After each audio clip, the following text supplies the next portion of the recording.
Baik Bapak Ibu sekalian, ada waktu 2 jam nanti ya. Jadi masing-masing narasumber kita berikan waktu 30 menit untuk presentasi. Nanti sisa waktunya akan kita gunakan untuk diskusi atau tanya jawab. Jadi ini langsung saya handle Mbak, sekaligus sambutan dan moderator kan begitu. Jadi untuk efisiensi waktu. Yang pertama Dokter Subhan sudah siap belum ya? Belum, oh ini oh belum. Dokter Muhammad Subhan. Belum. Nah, kalau Dokter Subhan belum, ini Dokter Atok yang sudah siap. Saya persilakan Dokter Atok untuk memulai, tapi sebelum itu Bapak Ibu, mari kita buka dengan bacaan basmalah. Bismillahirrahmanirrahim.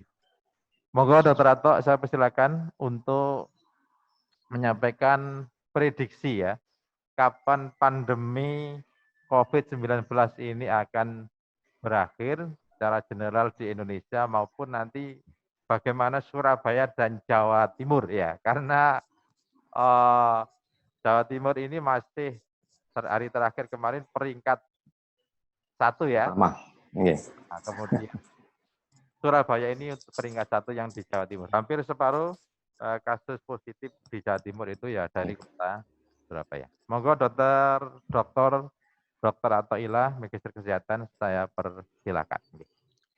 Oke, betul nuwun dokter. Assalamualaikum warahmatullahi wabarakatuh. Yang terhormat seluruh hadirin yang berpartisipasi dalam kuliah daring pada pagi hari ini, khususnya Bapak Dekan Fakultas Kedokteran Universitas Muhammadiyah Surabaya yang saya hormati. Alhamdulillah, saya bisa bergabung kembali dengan UMS dalam situasi yang kurang lebih sama. Setelah kalau tidak salah dulu bulan Maret, saya diminta oleh Dr. Eko dan para sejawat di Fakultas Kedokteran Universitas Muhammadiyah Surabaya untuk membantu melakukan masukan-masukan terkait dengan prediksi mungkin tidaknya dilaksanakan muktamar PP Muhammadiyah pada bulan Juni. Dan alhamdulillah waktu itu saya sampaikan bahwa pelaksanaan pada bulan Juni itu tidak memungkinkan karena justru pada bulan Juni inilah, waktu itu saya sampaikan, itu bulan Maret ya kalau tidak salah, itu adalah puncak kasus. Ya, dan alhamdulillah benar. Ya, ini nggak tahu ini alhamdulillah atau innalillah ya. Jadi artinya intinya adalah pada saat ini kita sedang memasuki puncak ya, terutama di Jawa Timur. Nah, setelah puncak bagaimana begitu ya? Nah, beberapa waktu yang lalu kan grafik yang ada di sistem IT COVID-19 itu menunjukkan bahwa Surabaya ini warnanya hitam ya, warnanya gelap. Ini pertanda baik. Kenapa kok pertanda baik? Karena ya kan minadz-dzulumati ilan nur ya. Jadi habis gelap terbitlah terang. Jadi habis puncak ya kan nggak ada puncak lagi. Pasti akan melandai. Tapi apakah benar demikian? Nah, nanti coba akan kita lihat. Saya mohon izin untuk sharing materi yang ingin saya sampaikan. Mudah-mudahan waktu 30 menit cukup ya, karena memang ada beberapa hal yang mungkin perlu saya garis bawahi dalam hal ini. Judulnya memang cukup provokatif, kapan pandemi COVID-19 akan berakhir, ya ini wallahu a'lam ya, semua itu Allah yang lebih tahu. Tetapi kita sebagai manusia dikaruniai akal, pikiran, dikaruniai ilmu, ya, yang mungkin ilmu itu adalah jenis pengetahuan yang ya tidak sempurna, tetapi saya kira itu yang terbaik yang pernah kita miliki. Jadi itulah, mari kita coba analisis berdasarkan pengetahuan yang kita miliki. Nah, kalau ditanya kapan pandemi berakhir, ya namanya aja pandemi itu artinya beda dengan epidemi. Kalau epidemi itu mungkin hanya terjadi di Surabaya, terjadi di Indonesia, ya. Tapi kalau sudah melewati batas regional, melewati batas benua, nah itu baru dikatakan pandemi. Jadi kalau ditanya kapan pandemi ini berakhir, ya kita harus melihat ke seluruh dunia kapan gejala di seluruh dunia, kapan kejadian atau insiden COVID-19 di seluruh dunia ini akan melandai, begitu ya. Kenapa saya bilang melandai, tidak hilang, karena memang kalau berdasarkan kajian virologi, sepertinya memang sulit COVID-19 ini bisa hilang dalam waktu singkat. Tapi apakah kemudian itu jadi masalah? Saya kira kita mungkin perlu berkaca pada banyak virus yang saat ini masih ada, masih eksis ya, virus dengue, kemudian bahkan virus SARS-CoV-1 yang menyebabkan pandemi tahun 2003 itu masih ada sampai sekarang. Apakah jadi masalah? Kan relatif tidak masalah lagi. Ya. Jadi artinya kita tidak perlu khawatir ketika COVID-19 ini, ya saya ini sekitar istilahnya itu membaca fenomena biologis yang ada ya, bahwa memang kita tidak perlu khawatir manakala fakta menunjukkan COVID-19 ini tidak akan hilang dalam waktu dekat. Ya, tetapi kita bisa ya seperti yang tagline hari ini ya, kita new normal dalam artian kita bisa hidup berdampingan, bukan berdamai, karena kalau orang kesehatan pasti harus melawan penyakit. Hidup berdampingan dengan COVID-19 ini. Pertanyaannya adalah alternatifnya dua, hidup berdampingan ini. Hidup berdampingan dengan melawan COVID-19 atau hidup berdampingan di bawah ancaman COVID-19. Nah, itu yang jadi masalah sebenarnya. Ya. Nah, oke, kembali ke pandemi yang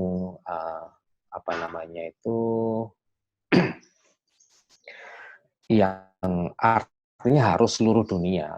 Ya, kapan pandemi berakhir itu saya kira terserah WHO. Ya, nah kapan WHO itu mengatakan demikian, saya kira tidak akan menunggu Indonesia turun, gitu ya. Begitu COVID-19 di banyak negara ini akan turun, saya kok yakin mereka akan mencabut status pandemi, dan itu bisa dalam tahun ini. Walaupun Indonesia itu tidak tahun ini, gitu ya. Tapi ya saya ingin menyampaikan bahwa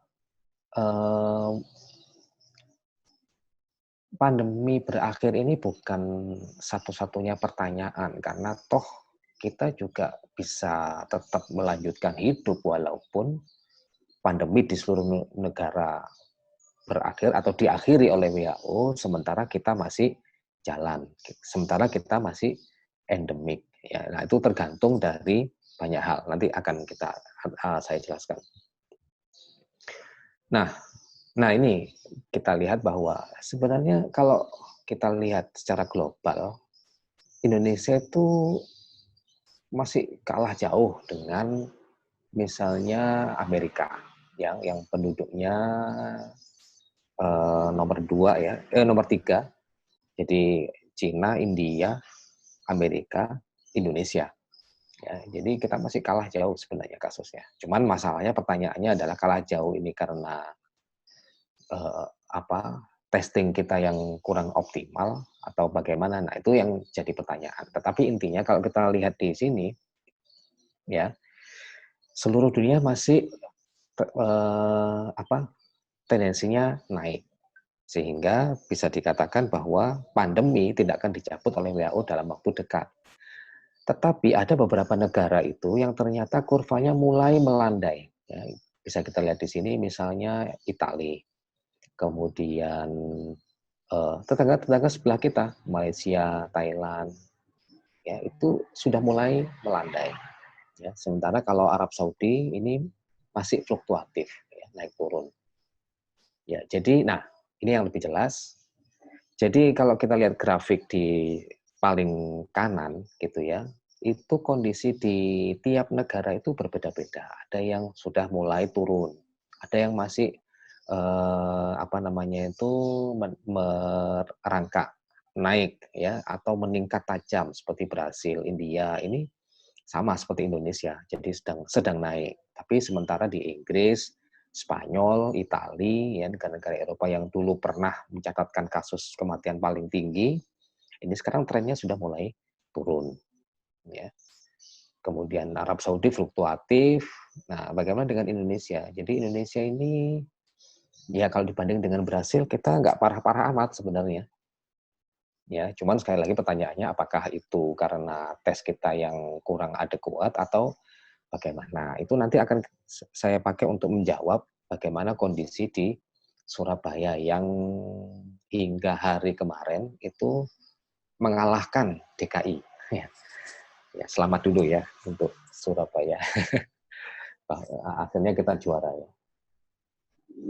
Nah, kalau kita lihat di ASEAN saja, bagaimana tren di Indonesia? Nah, ini Indonesia ini yang warna biru. Wah, ini masih relatif paling naik ya, relatif paling meningkat tajam. Ya, sementara yang Singapura itu mungkin kasusnya di atas kita, tetapi sudah mulai jadi kita dan Singapura itu ya 11-12 kita akan atau kita sedang berada di puncak begitu ya. Sementara Malaysia, kemudian Thailand, itu Thailand malah zero case. Jadi kenapa kok ini masih ada? Itu karena masih ada sisa penderita yang masih dirawat di rumah sakit. Ya, Vietnam ya mungkin jangan ditanya ya. Vietnam ini adalah success story di regional ASEAN. Mereka cukup bagus di dalam ini. Nah, sekarang kita fokus di Indonesia. Jadi kalau kita bertanya tentang pandemi, kita memang harus berskala overview secara global. Tapi oke, kita sekarang mengerucut bagaimana dengan kondisi di Indonesia. Kalau kita lihat di sini bahwa ada penambahan kemarin yang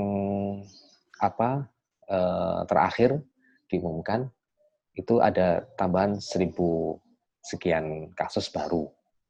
Dan itu bukan yang tertinggi ya, tertingginya itu pada tanggal 10 itu sampai 1.240 sekian. Nah, apakah ini bagus atau jelek begitu ya? Sementara ini kita itu selalu terpaku pada jumlah kumulatif. Makanya Surabaya kemarin itu jadi zona hitam karena angkanya itu adalah angka kumulatif. Angka kumulatif itu artinya angka kasus baru ditambah dengan jumlah angka yang sudah sembuh atau meninggal. Totalnya berapa? Ya tentu saja akan tinggi sekali begitu ya. Tapi sebenarnya secara epidemiologi harus dua hal yang diperhatikan adalah pertama jumlah kasus baru yang baru terdeteksi, itu yang penting. Pertama. Kemudian yang kedua adalah positivity rate, ya, rata-rata positivitas. Artinya apa? Artinya kenapa sih Surabaya ini kok angkanya semakin meningkat? Ya, itu kalau dari sudut pandang epidemiologi itu tidak selalu kabar buruk ya. Kalau kapasitas testingnya itu ditingkatkan 2 kali lipat, otomatis kasusnya ya juga akan meningkat. Berapa kali lipat? Nah, tergantung positivity rate-nya. Jadi misalnya nih, sebelumnya kapasitas testingnya hanya 5.000, kemudian dari 5.000 itu yang positif 2.500 taruh kata, atau 1.000 lah misalnya, 1.000 ya. Nah, kemudian kapasitas testingnya dinaikkan menjadi 10.000, kan 2 kali lipat. Dari 10.000 yang dites, yang positif berapa? Kalau yang positif itu 100, ya artinya kelihatannya, oh dari 50 jadi 100, naiknya 50 kelihatannya. Tetapi sebenarnya kan dari segi proporsi, positivity rate-nya kan turun, begitu ya. Kecuali kalau dari kapasitas 5.000 yang ditesting itu 5.000, kemudian yang positif itu 100, kemudian ketika kapasitasnya naik 10.000, kemudian yang positif jadi 300 misalnya. Nah, ini positivity rate-nya naik. Berarti memang naik gitu kasusnya. Tetapi kalau naiknya itu misalnya 2 kali lipat dari yang 5.000, kalau kita bagi dengan jumlah yang di testing, positivity rate-nya kan turun. Artinya apa? Artinya trennya turun gitu. Walaupun ada kenaikan kasus, tapi kalau positivity rate-nya itu artinya dari yang diperiksa berapa orang, kemudian yang positif berapa orang, dibandingkan dengan positivity rate pada saat kapasitas testingnya masih rendah, ternyata lebih kurang. Artinya apa? Artinya penambahan kasus yang lebih banyak itu belum tentu lebih bagus, lebih jelek.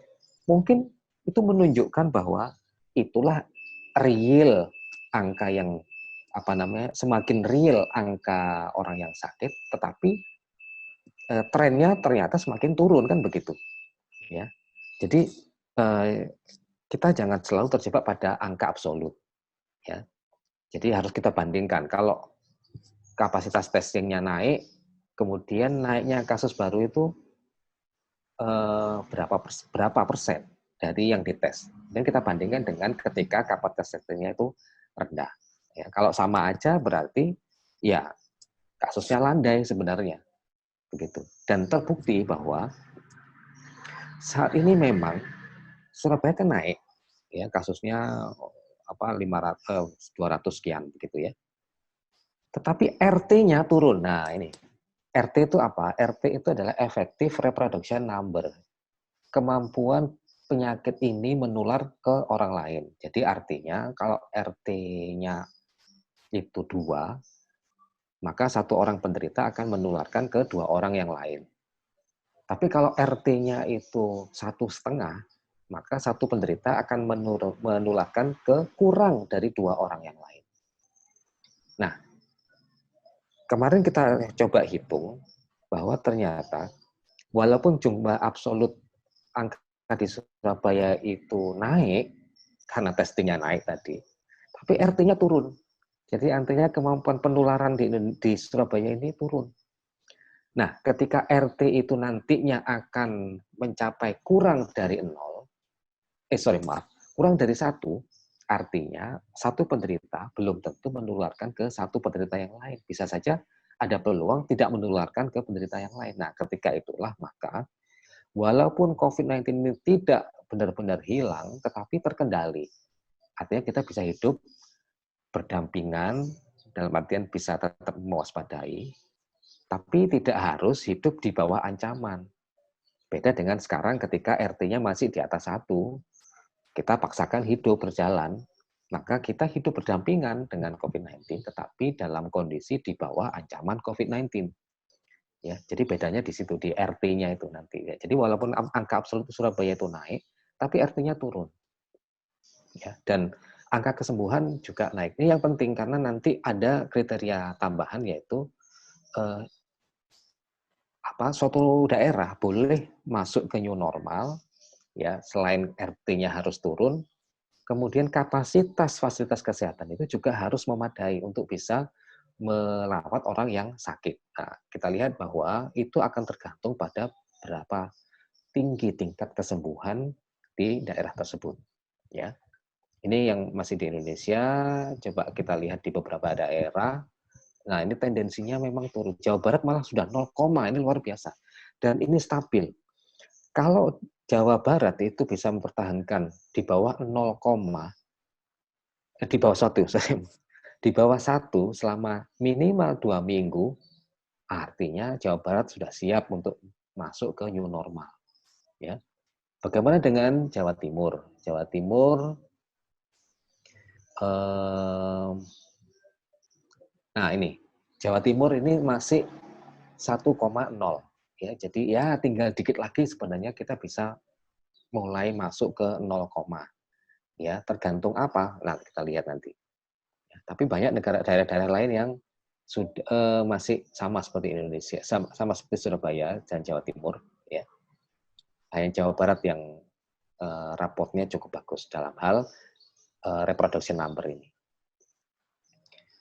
Kita juga harus mempertimbangkan banyak daerah di Indonesia itu yang zona hijau belum tersentuh sama sekali oleh COVID. Ya, tentunya tidak ada ya di Jawa.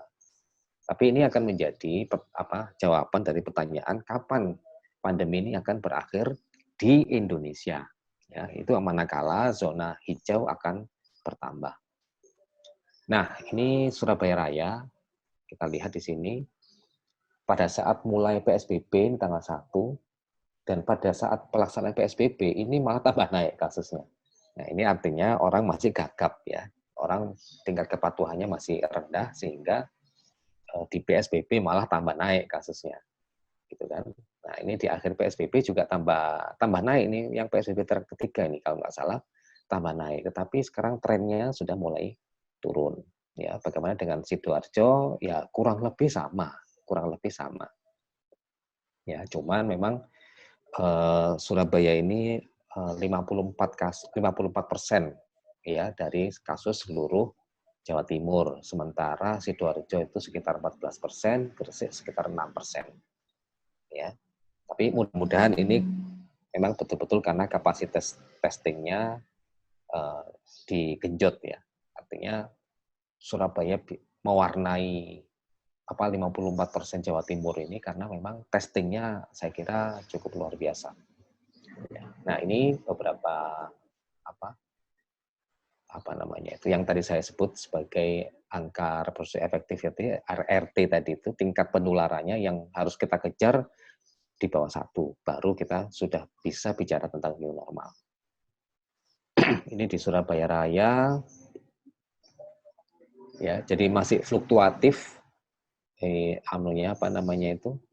pernah kita masuk ke 0, sayangnya naik lagi. Jadi belum istiqomah RT dari Surabaya ini.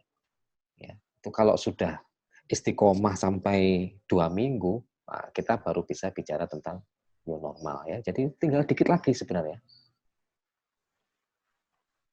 Apa yang terjadi apabila ternyata stabil di angka 1? Nah, ini penyakit akan menjadi endemis. Penyakitnya nggak hilang, tetapi akan sporadis hilang timbul seperti itu. Ya. Yang kedua juga kita perlu melihat attack rate-nya. Jadi walaupun Surabaya ini tinggi, ya attack rate-nya ini, tapi itu karena jumlah penduduknya yang tinggi. Nah, nanti mungkin saya buka peluang diskusi aja terkait dengan attack rate-nya karena mungkin waktunya juga terbatas.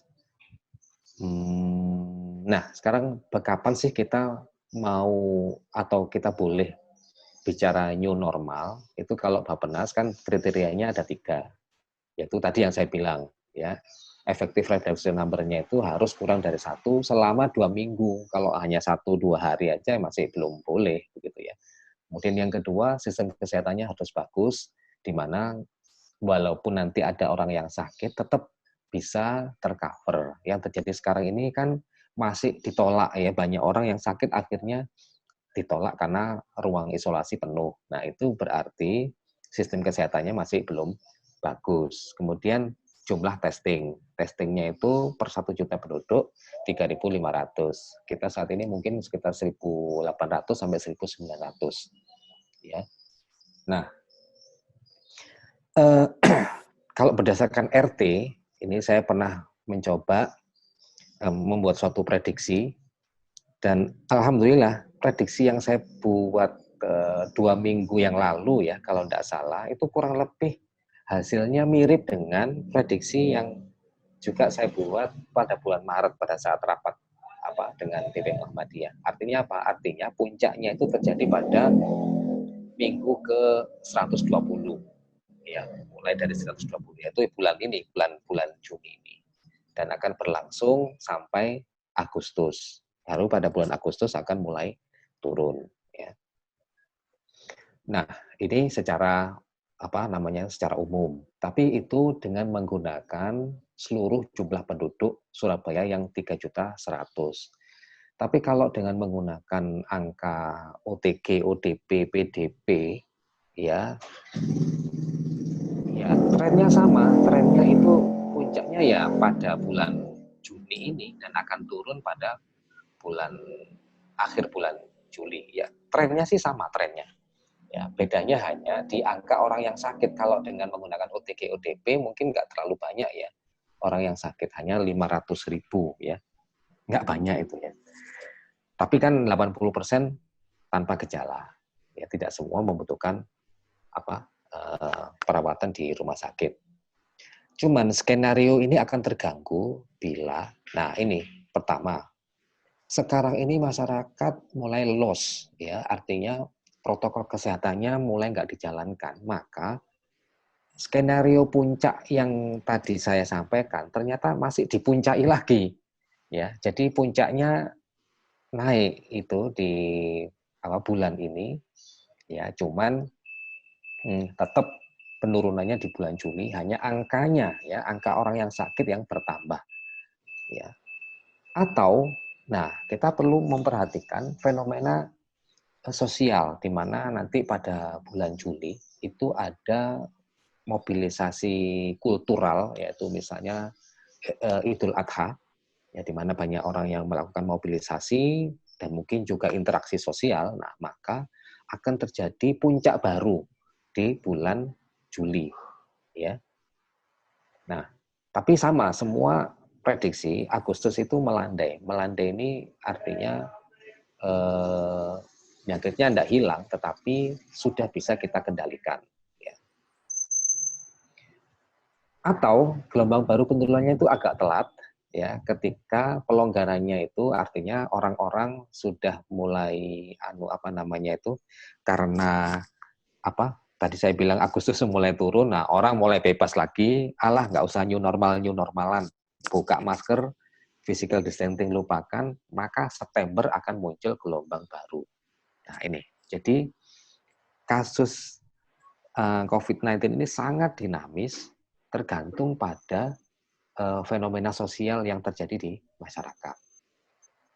Ya, nah posisi sekarang kita ada di sini di zona oranye.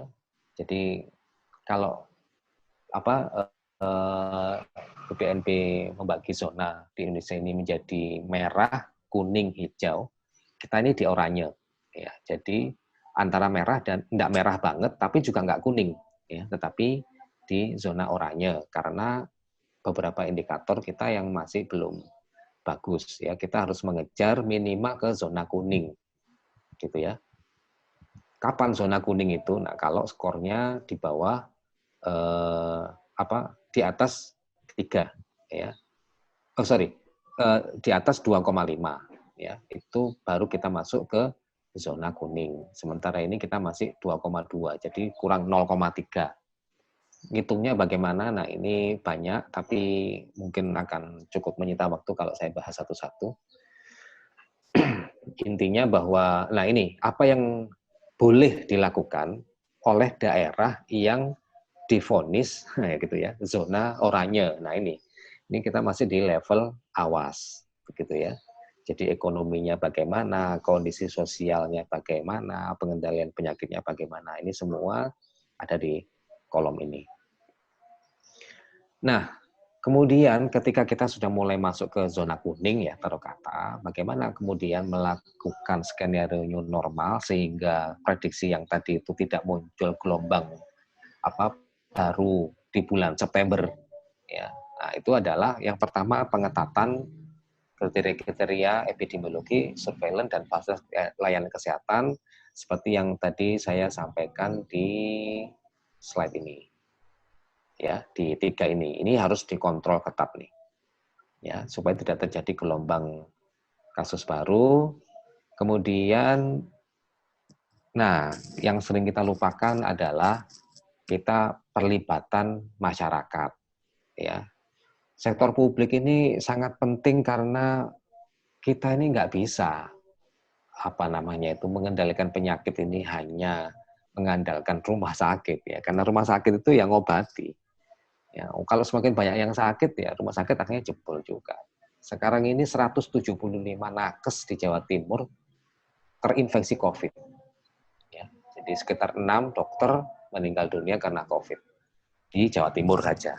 Ya, jadi itu artinya bahwa kita sedang jebol begitu ya. Jadi untuk bisa mengatasi COVID-19 terutama untuk indikator sistem kesehatan ini justru kuncinya bukan di sistem kesehatannya sendiri ya dengan menambah kapasitas rumah sakit. Sampai kapan sih? Sampai berapa banyak sih kita akan meningkatkan kapasitas rumah sakit? Kan ya nggak masuk akal begitu ya. Maka syarat mutlaknya adalah perlibatan masyarakat, yaitu kepatuhan terhadap protokol kesehatan ini harus ketat, serta harus istilahnya itu community empowerment ya. Jadi community engagement melibatkan peran serta masyarakat itu sendiri, termasuk optimalisasi apa yang sekarang disebut kampung wani dan lain sebagainya yang sudah ada perwalinya, yang kemudian kami kritisi kemarin itu bahwa perwali ini kurang tegas karena tidak mengatur sanksi-sanksi apabila ada pelanggaran terhadap protokol kesehatan maupun kedisiplinan masyarakat. Ya, jadi saya kira untuk materi saya seperti itu nanti mungkin akan kita buka pertanyaan pada seksi diskusi untuk melebarkan hal-hal yang mungkin perlu didiskusikan. Saya kira demikian, Dr. Eko, dari saya. Terima kasih. Bila taufiq hidayah. Assalamualaikum warahmatullahi wabarakatuh. Assalamualaikum warahmatullahi wabarakatuh. Terima kasih Dokter yang sudah memberikan materi pas 30 menit. Nanti ditunggu untuk mungkin 1 jam lagi ya untuk seksi diskusi.